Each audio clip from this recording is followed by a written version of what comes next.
Isang hinihinalang biktima ng summary execution ang natagpuan sa Congressional Avenue Extension sa Quezon City. Ang biktima ay nakita sa loob ng isang itim na plastic bag.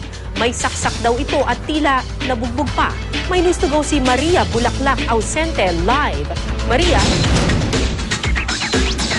Yes, Kara, isang bangkay nga ng lalaki ang natagpuan na itinapon dito sa bahagi ng Congressional Avenue Extension sa Quezon City kaninang madaling araw.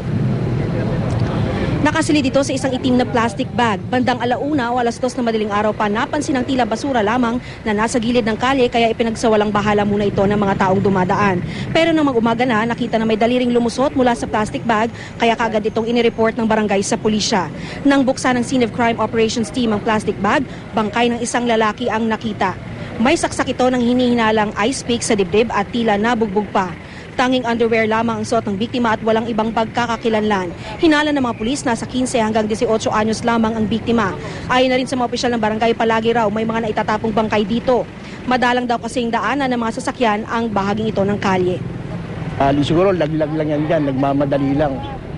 Kasi dito sa lugar na to, pag yung mga ganong oras, siguro mga around mga ganyan, mga 1:00, pagdating ng 1:00, 3:00, walang masyadong dumadaan dito eh.